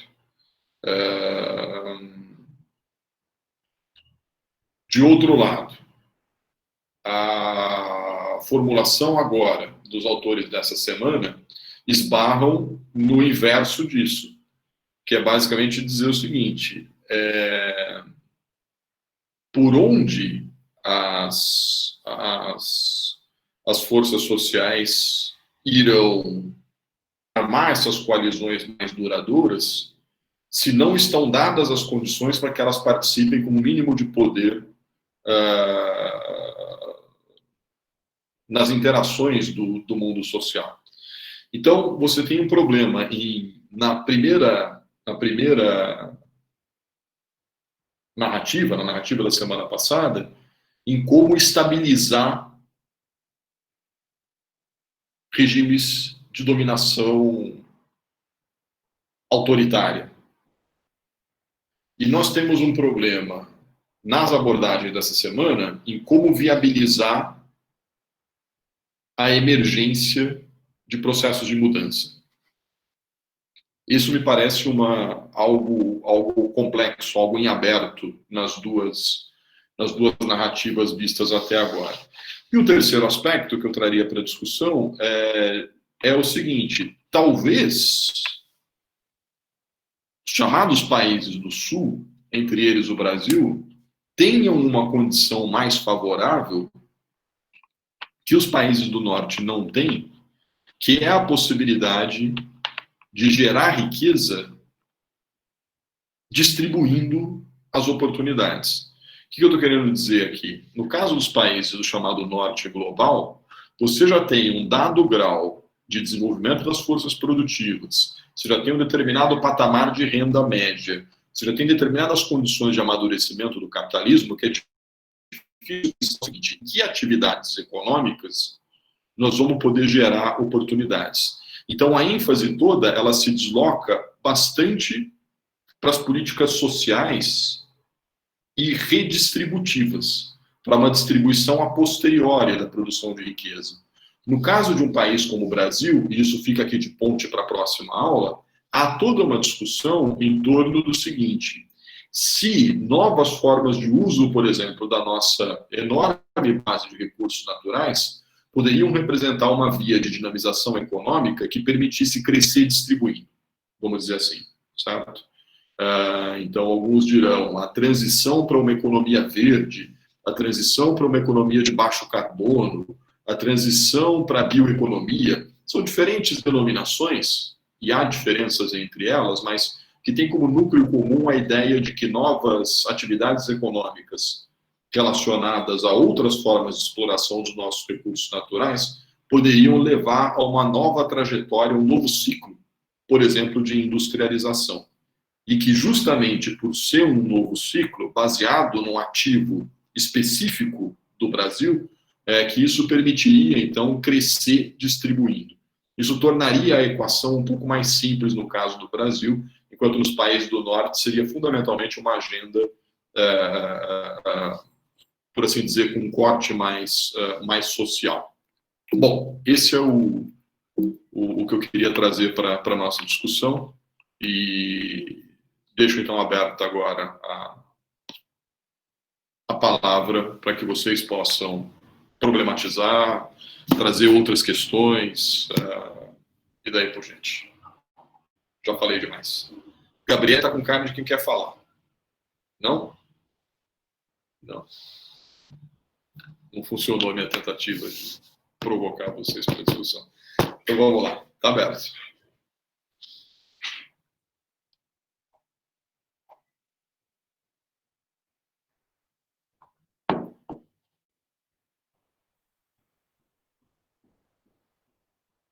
Se vocês ficarem em silêncio, eu vou ficar também.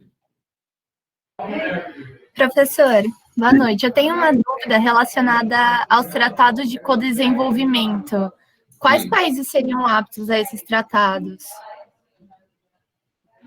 Do que você está falando? Eu não entendi a pergunta. Talvez eu tenha perdido algo na leitura. Tem uma parte do texto do Piketty, que ele fala sobre as fronteiras e como a justiça se dá através delas. E ele estabelece que existem alguns tratados de codesenvolvimento, que Você são de direito, quais países seriam aptos a esses tratados. Você lembra em qual parte está isso? Eu não me lembro, porque eu não reli agora para a nossa aula. Então, eu usei notas anteriores. Se eu não me engano, foi no capítulo 17. Mas você não tem a passagem específica aí, né? Você não lembra se ele está falando de acordos existentes ou de acordos propostos, digamos assim, né? Não, eu posso procurar, mas pelo que eu lembro, são novos acordos mesmo. Bom, se são novos acordos, o problema é que o livro deles é um pecado, né? Um editor fazer um livro desse tamanho e não colocar um índice remissivo. É incrível. Então, o livro tem 1.300 páginas e não tem um índice remissivo para a gente procurar. Mas veja, se são acordos, a parte que ele está falando do futuro, a parte que ele está falando dos acordos propostos, bom, isso depende. Isso pode ser qualquer arranjo, digamos assim, né, de países. Você tem, por exemplo, eu não sei se é exatamente disso, tá, que ele está falando nesse trecho, precisaria voltar ali ao livro, mas você tem aqueles de vocês que são da área de relações internacionais podem me corrigir, mas você tem, por exemplo, hoje instrumentos muito diferentes no âmbito das relações internacionais. Você tem acordos que são vinculantes e acordos que não são vinculantes. Você tem as chamadas convenções internacionais com mecanismos de enforcement muito diferentes, né, variando de tema para tema. Mesmo no âmbito das agências aí das Nações Unidas, aquilo que fazem, por exemplo, as organizações, como a Organização Mundial da Saúde, a Organização Internacional do Trabalho, tem mecanismos de vinculação um pouco mais fortes do que os chamados programas. O Programa das Nações Unidas para o Desenvolvimento, o Programa das Nações Unidas para o Meio Ambiente, e daí por diante.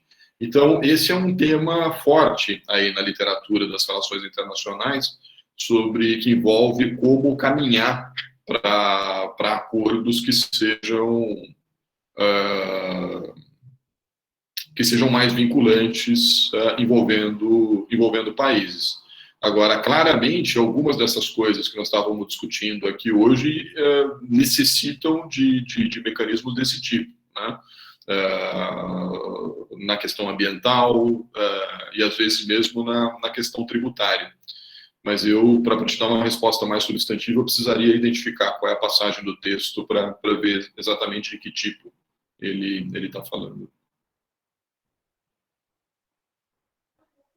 Tá bom, muito obrigada. Vou procurar isso depois. Eu estou procurando. Se eu achar, eu falo aqui de novo. Tá bom. Aí me diga mais ou menos qual é a seção. Senão eu tento, para a aula de quinta, encontrar onde está para poder te dar uma resposta melhor.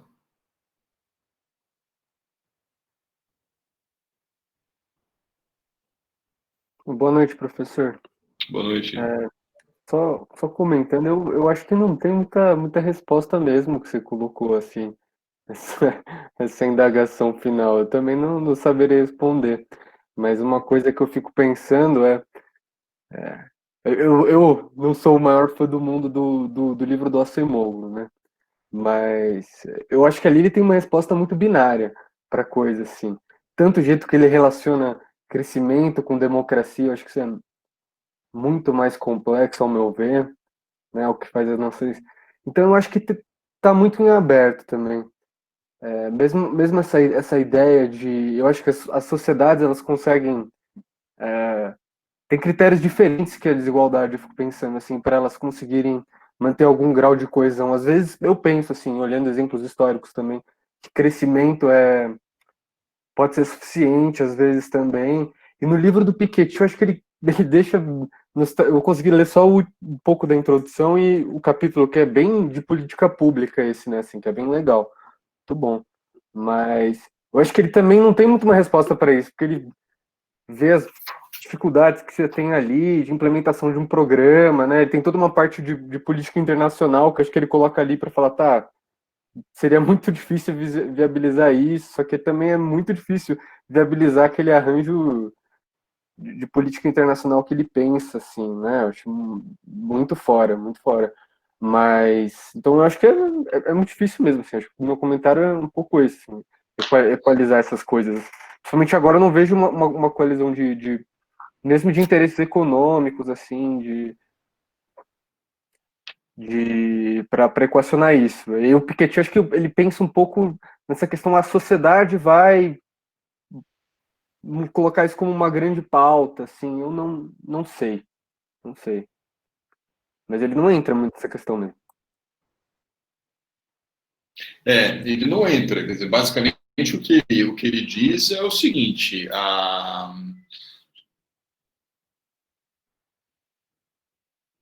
quando se olha para o passado, é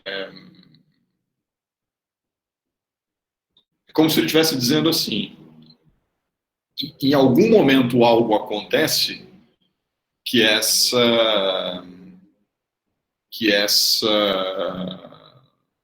esses níveis elevados de desigualdade passam a ser questionados e dão origem a um outro regime, né? Agora, ele não esse é o ponto falho, quer dizer, ele não tem uma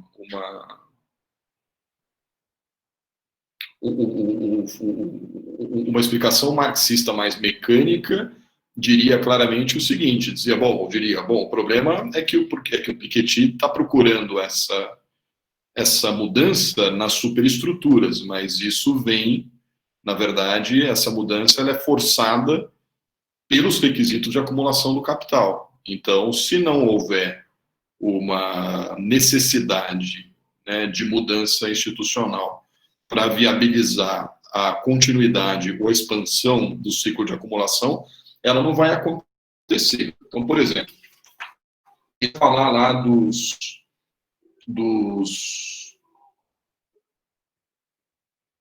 dos casos dele, né? Então, bom, claramente uma explicação marxista diria, bom, você tem o fim das sociedades estamentais europeias e a emergência das sociedades proprietaristas, como ele chama, porque isso era um requisito de acumulação do capital. Você tem o compromisso social-democrata do meio do século passado, porque isso foi uma condição para a reprodução do capital. Então, uma resposta marxista diria o seguinte: qual é a necessidade, sob o ângulo da reprodução do capital, que se coloca agora para forçar um rearranjo ao nível das superestruturas, né? Então, essa seria um tipo de leitura possível. Agora,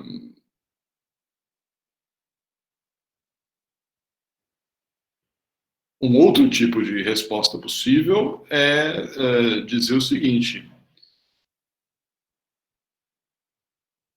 ok, quando você tem o que se precisaria entender, tentando defender os nossos autores aqui, que é o papel que me cabe em cada aula, né? O que se precisaria entender é o seguinte, é que o capital não é homogêneo, certo? Então, a primeira questão é essa, quer dizer, o capital não é homogêneo. Então, sempre que a gente pergunta as condições de reprodução do capital, nós teríamos que nos perguntar o seguinte: vamos traduzir isso em termos de forças sociais. Quer dizer, historicamente, o capital se identificou com determinadas classes muito bem delimitadas, né? Então, você tinha aí a aristocracia, a nobreza, lá na Idade Média, aí você tem uma ascensão da burguesia, que depois se converte em capitalistas industriais, etc, etc. Qual é a estrutura de classes do capitalismo contemporâneo? Para que a gente possa, então, responder o seguinte: o conjunto da classe dos que se beneficiam das condições atuais de reprodução do capital sustentam essa ordem, ou a gente teria uma certa heterogeneidade nessas forças sociais e uma parte delas já não estaria ganhando tanto quanto outrora com os contornos atuais do capitalismo? Então, essa seria uma pergunta, por exemplo, que o Acemoglu faria, certo? Ele diria o seguinte: espera aí, nós não vivemos mais num mundo como era o mundo da sociedade industrial, em que você pode pôr de um lado a classe trabalhadora. Então, do lado da classe trabalhadora, hoje nós estamos falando de quem? Nós estamos falando dos camponeses do semiárido e da Amazônia, nós estamos falando do funcionário da Volks, nós estamos falando do professor da UFABC, nós estamos falando do entregador do aplicativo de comida, do Uber Eats, nós estamos falando do motorista do Uber, nós estamos falando do cara que está simplesmente desempregado. Tudo isso é a classe trabalhadora. Então,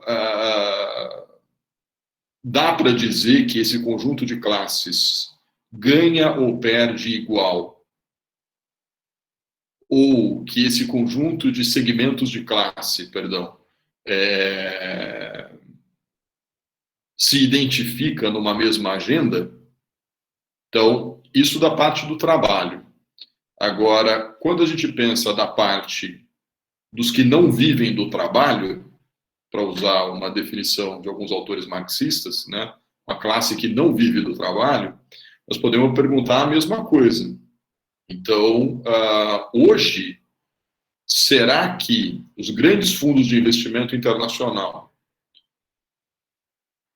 o fazendeiro médio que produz soja lá no Mato Grosso, o industrial aqui de São Paulo, o cara que vive de alugar meia dúzia de apartamentos, o cara que vive de aplicações na bolsa e outros ativos financeiros, o pequeno comerciante aqui da esquina, etc, etc, etc. Então, essa classe que não vive do trabalho, ela ganha ou perde de maneira... Esses segmentos da classe que não vive do trabalho, eles ganham ou perdem igual? Quando um ganha, todo mundo ganha? Quando um perde, todo mundo perde? Ou tem fissuras aí? Segundo lugar, uma mesma agenda beneficia ou prejudica igualmente esse conjunto de segmentos dessa classe que não vive do trabalho? Parece que não. Então, talvez a resposta para a nossa pergunta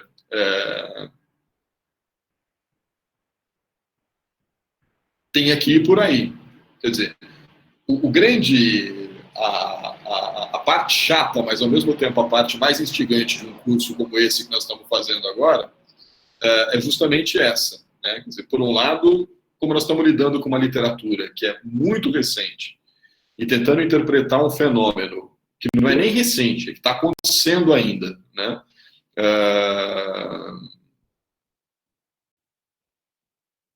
A quente, né? Como eu estava dizendo, é que a gente tem que tatear onde estão os potenciais de resposta. Quer dizer, as respostas, como você disse, Ian, não estão dadas pelos textos. Os textos eles estão incompletos. Então, talvez uma parte da busca pela resposta, é um pouco esse o exercício que nós temos que fazer aqui nessas aulas, é tentar espremer os textos e buscar complementaridades ou buscar preencher as lacunas. Não é um curso no qual a gente transmite, né, ensinamentos acumulados, é um curso no qual a gente está olhando para os textos e tentando mapear onde estão as fronteiras. Então, eu acho que uma das fronteiras é essa, quer dizer, é tentar interpretar de uma melhor maneira o que é a estrutura das classes. E tentar aplicar ao caso do capitalismo contemporâneo aquela clivagem que faz o Bourdieu, por exemplo, quando ele diz, se você quer entender um campo, você não pode entender só para a relação entre dominantes e dominados. Você tem que olhar também para onde estão as frações dominadas nas classes dominantes e onde estão as frações dominantes nas classes dominadas.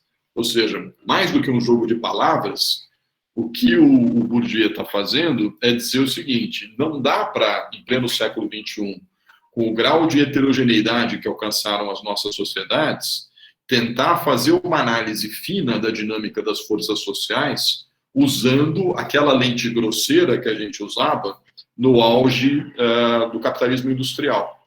Então, ou a gente entende melhor essa fragmentação da estrutura de classes, ou fica difícil da gente pensar em processos de transição. Nesse sentido, eu gosto um pouco mais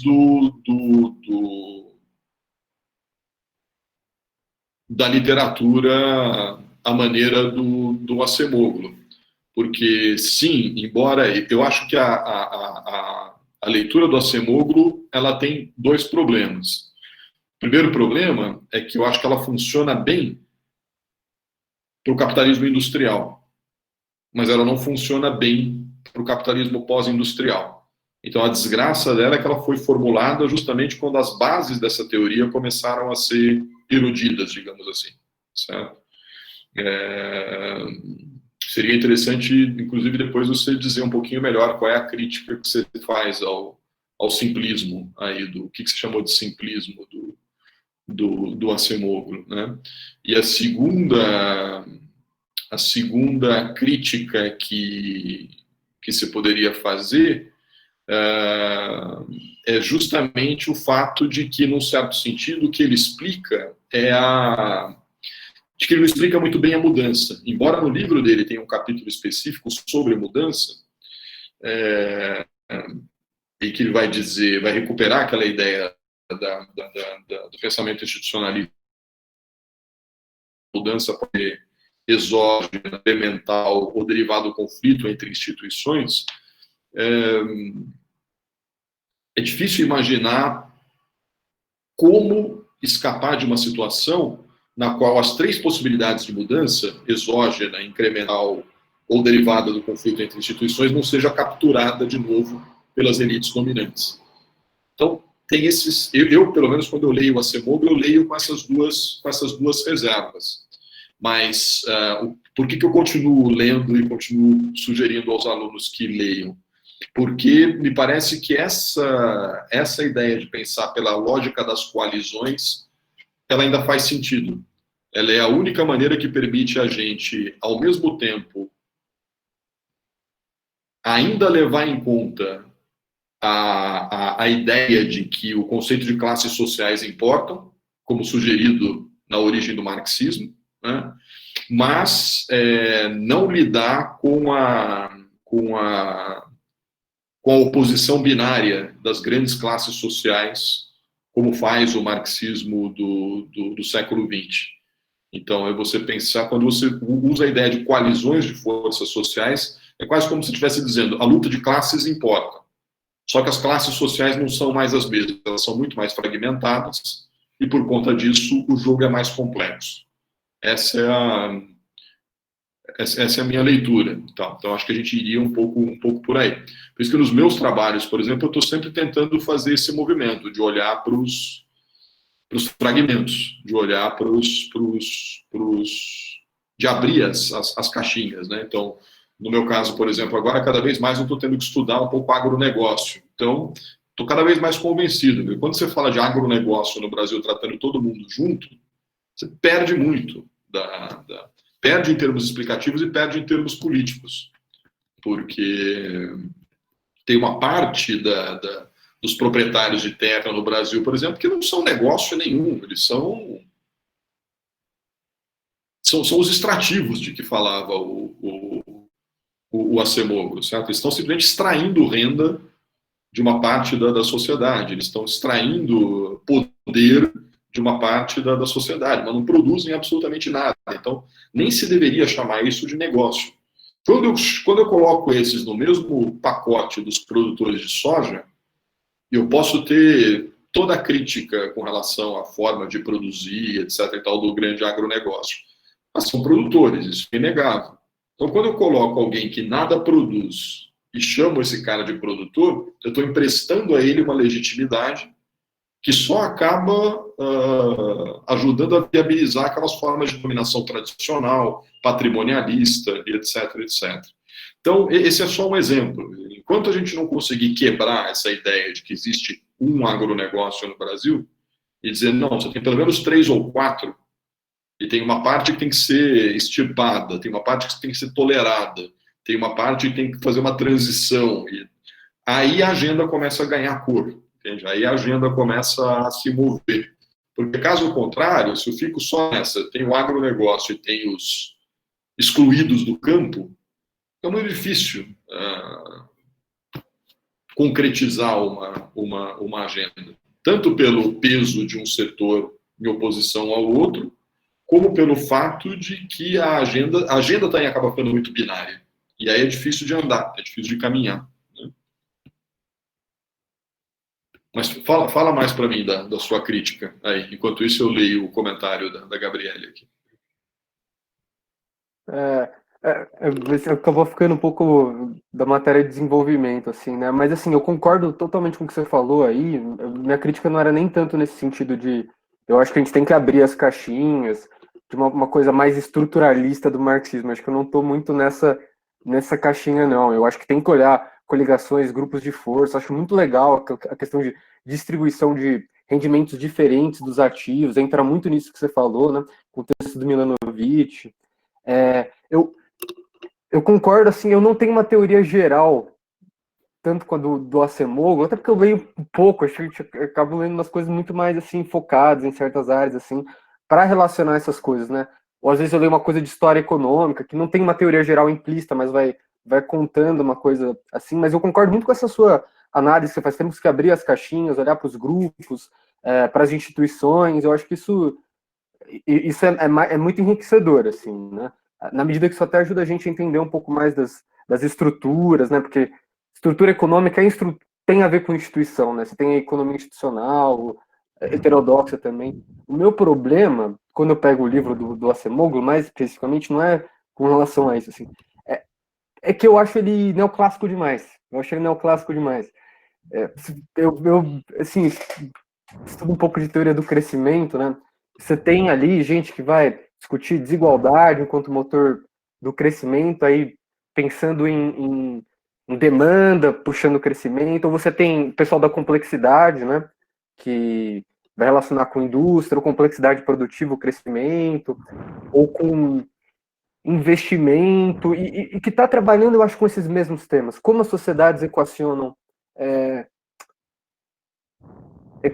de certa forma, crescimento econômico, distribuição, mas eu acho que é tratado de um jeito mais interessante. Eu vejo o Acemoglu, eu vejo ali um modelo de crescimento puxado por educação, eu vejo direito de propriedade, eu leio ele muito nessa chave, pelos exemplos que ele dá, inclusive, no texto dele. Eu acho que ele coloca a questão de um jeito legal, muito importante, assim, mas quando ele vai entrar em algumas questões assim mais específicas e dialogando com os outros trabalhos que ele faz, né, que é em teoria de crescimento do Acemoglu, que é bem nessa chave, assim, de direitos de propriedade, fricção, para parecer um pouco mais com uma coisa de mercado perfeito, assim, eu vejo que ele não é, não, eu não acho tão interessante, assim, o jeito que ele acaba tratando essas coisas às vezes, né? Mas acho que a temática é essencial e eu, inclusive, conheço muito pouco, mas tem uma economia institucional heterodoxa também, que eu não conheço bem, assim, mas por isso eu fico um pouco, mas não sei se eu fui claro também, se eu consegui. Não, foi. Acho que foi. Bom, claro, não vou dialogar exatamente com a sua crítica, porque é uma conversa muito, muito rápida, né? Eu vou mencionar aqui o seguinte: tem muita, no Brasil em especial, isso é uma coisa impressionante até. É marcante como certos autores, como Acemoglu, como Norte, como o próprio Amartya Sen, são autores que vem tendo, na verdade, pouca repercussão.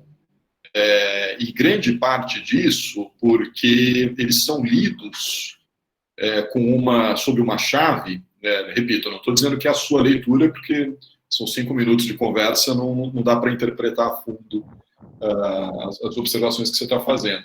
Mas aqui no Brasil eu vi muitos colegas keynesianos ou pós-keynesianos criticando o Acemoglu, por exemplo,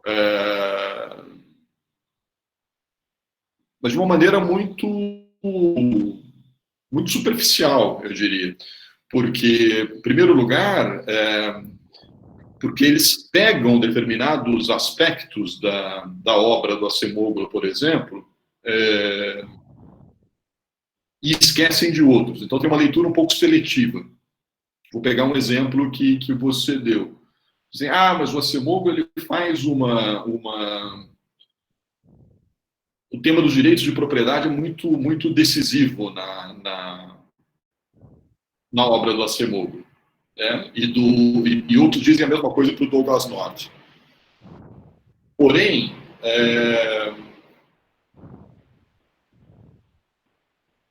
nas abordagens keynesianas ou pós-keynesianas, o tema dos direitos de propriedade é um tema neutro. Ou seja, não é um tema que é tratado de uma maneira substantivamente diferente nessas abordagens. Então, às vezes, alguns colegas keynesianos ou pós-keynesianos fazem uma crítica ao tratamento de direitos de propriedade no Acemoglu ou na literatura institucionalista em geral, como se nos seus próprios trabalhos houvesse um tratamento marxista do tema dos direitos de propriedade. Mas absolutamente não é isso que acontece. Então, se você vai carregar tanto na tinta em relação a um tema como esse, na abordagem que você adota, você tem que ter uma solução à mesma altura, e não é bem o caso. Essas abordagens, como a abordagem da complexidade, enfim, certas abordagens heterodoxas, elas me parecem muito, eu gosto, né, tenho lido um pouco disso, mas elas me parecem ainda muito presas aos quadros interpretativos do capitalismo industrial. Eu não consigo entender, das coisas que eu li até hoje, como equacionar, primeiro, como tratar as instituições políticas com uma certa dose explicativa. Ora, quando um autor como o Acemoglu, por exemplo, diz o seguinte: não existem instituições econômicas sem interdependência com as instituições políticas. E mais, são as instituições políticas quem determinam as instituições econômicas. Isso é o contrário do que afirma a economia neoclássica. Certo? Na economia neoclássica, se as instituições políticas determinarem as instituições econômicas, isso só pode acontecer como distorção. No caso da explicação institucionalista, não. Isso é a regra de toda e qualquer sociedade. Agora, essa determinação das instituições econômicas por instituições políticas, elas podem se dar em diferentes maneiras, de maneira mais inclusiva ou de maneira mais excludente, que é o argumento do livro lá do Acemoglu. Então, me parece que a simples proposição desse argumento principal já afasta esses nossos autores de uma perspectiva neoclássica. Na perspectiva neoclássica, o argumento central é o quê? O argumento central é: existe uma instituição eficiente. E essa instituição eficiente é o mercado. As demais instituições devem se submeter a essa ou garantir o pleno funcionamento desta. Não é exatamente isso que diz essa literatura institucionalista. Principalmente porque, além de dizer que as instituições políticas determinam as instituições econômicas, elas vão dizer o seguinte: se as instituições não atuam e resolvem o tema da desigualdade, você não terá um sistema que funcione de maneira estável. Então, esse para mim, é outro ponto que distancia essa abordagem institucionalista de Norte e Acemoglu da abordagem neoclássica. Porque a abordagem neoclássica simplesmente diz o seguinte: algum grau de desigualdade sempre existirá. E a melhor maneira de colocar essa desigualdade em patamares aceitáveis é pela via do crescimento econômico e da relativa equalização das oportunidades que advém do dinamismo econômico. Ou seja, não se deve atuar sobre as desigualdades. A desigualdade se resolve como uma consequência do bom funcionamento do sistema econômico. Ora, quando Acemoglu e Robinson estão dizendo no livro deles a função principal das instituições políticas para garantir um crescimento econômico duradouro e com ampliação do bem-estar é conter ou diminuir as desigualdades, tudo bem, é verdade que aí eles vão colocar direitos de propriedade nesse meio e etc e tal, mas tem uma hierarquia aí. Eles estão dizendo: equacionar desigualdades é critério. Não é consequência automática, entre aspas, posterior. Então, pelo menos esses dois elementos me fazem achar que a crítica que alguns colegas keynesianos, pós-keynesianos, etc., fazem ao Acemoglu é um pouco forçada. Nesse sentido e tal. É uma crítica um pouco ideológica, muitas vezes. Quer dizer, por que aparece a ideia de direito de propriedade? Por que não aparece uma condenação ao capitalismo e etc., como se no Celso Furtado aparecesse alguma condenação ao capitalismo? Nunca apareceu, muito menos no Keynes. Né? Então, aí não pode. Então só para colocar mais alguns temperinhos na nossa discussão ali. Aqui, vamos só dialogar com a questão da Gabriele. Página 710 do PDF. Eu não vou ler aqui no meu agora, porque não dá tempo, mas vou pegar só o trecho que você está dizendo. Né? Segundo lugar, ainda que seja essencial propor um novo marco de cooperação, então ele está falando do novo, né? Antes de sair do existente, é impossível esperar que todo mundo esteja de acordo para mudar o status quo. Portanto, é fundamental imaginar soluções que permitam a poucos países avançar na direção federalista social através da adoção de tratados de co-desenvolvimento, sem deixar de mostrar-se abertos a que outros se juntem a tal projeto. Depois eu vou ler com mais calma aqui o trecho todo, mas me parece que é isso. Quer dizer, ele está falando da necessidade de que algumas dessas medidas sejam partilhadas, sejam parte de acordos, tratados e etc., e que isso se daria de maneira mais ou menos progressiva, né? Então, eu acho que ele está muito influenciado pela experiência, por exemplo, da União Europeia, né? Que criou certos acordos numa perspectiva, como é que eu posso dizer, progressiva, né? Então, você teve primeiro a criação de um mercado comum, depois a criação de uma moeda única, e etc, etc. E tudo bem, hoje a ideia da União Europeia está um pouco abalada, está um pouco em crise, mas a ideia era um pouco essa, quer dizer, era você ter um tipo de acordo, um tratado, um acordo supranacional, com determinados procedimentos partilhados entre países, e que isso permitisse a adoção de determinadas medidas que, se fossem adotadas só em um país, poderiam levar a formas de competição espúria, né? Então, quando você tem esses mecanismos supranacionais, esse seria o caso, por exemplo, de uma reforma na legislação da tributação, isso seria mais eficiente se adotado numa escala supranacional, digamos assim. Então, que países fariam parte? Bom, isso vai depender do acordo, do conteúdo de cada acordo, né? Então, eu imagino isso, por exemplo, que a princípio você esteja pensando, no caso dos países europeus, em algo que pode ser adotado no âmbito da União Europeia, e depois que isso possa ir sendo expandido para outros, para uma escala mais ampla, né? Provavelmente é isso. Mas releio e te respondo com mais certeza na aula de quinta.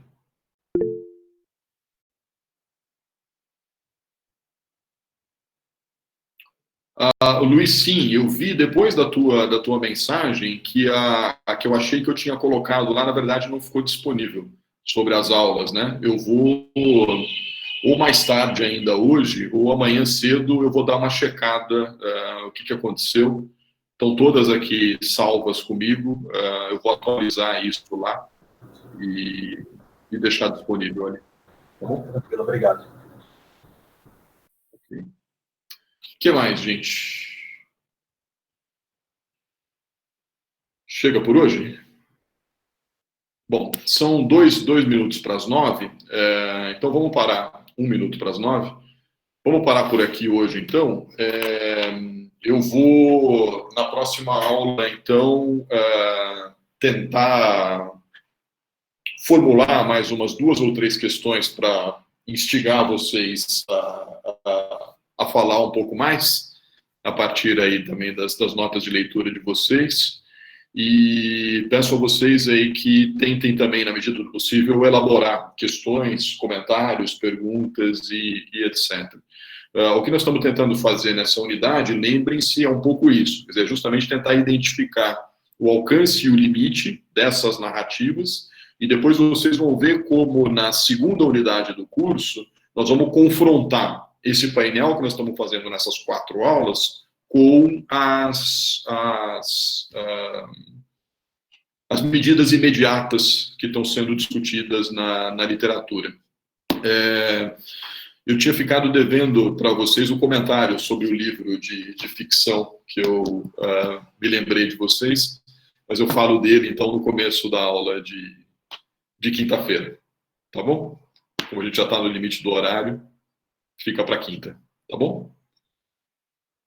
Então, ficamos por aqui hoje.